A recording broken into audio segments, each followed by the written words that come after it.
এবার আগের থেকে ভেজে রাখা সবজিগুলো দিয়ে দিলাম। কেমন হয়েছে রে? আগে দাঁড়াও খাই। রুটি দিয়ে করেছে না? সেটা তো বুঝতে পারছি, বাট রুটি বোঝা যাচ্ছে না।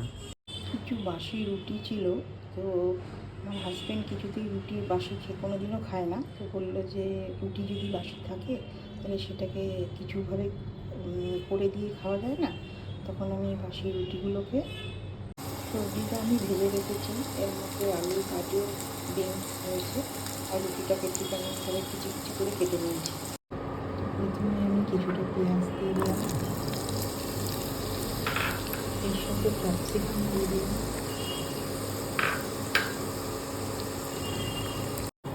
এবারে আমি একটু কাঁচা লঙ্কা কুচি দিলাম, একটু আদা আদা কুচি দিলাম, কিছুটা একটু ম্যাগি মশলা ছড়িয়ে দিয়ে দিলাম, আমি কিষান টমেটো কেচাপ দিয়ে দিলাম,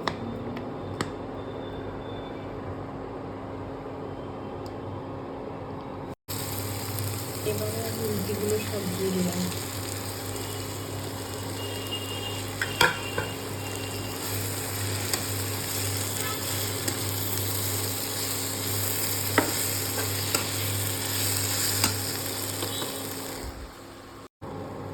আর আমি কিছুটা ধনে পাতা দিচ্ছি।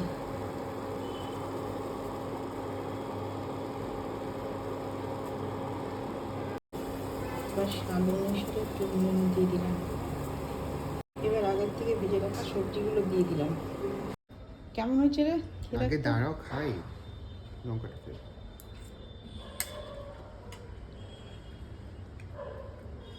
রুটি দিয়ে করেছে না? সেটা তো বুঝতে পারছি, বাট রুটি বোঝা যাচ্ছে না। সকালে breakfast every day 12:30 to 1 PM, there afternoon আমাদের ব্রেকফাস্ট হয়। তোমরা ওঠো কটার সময়? সেই জন্যই তো এরকম অবস্থা। আমরা উঠি সকালবেলা মোটামুটি 10টা-11টা। আমি আরও দেরিতে, আমাদের রাত্রে ঘুমানোর সময় হচ্ছে 3টে থেকে 4টা।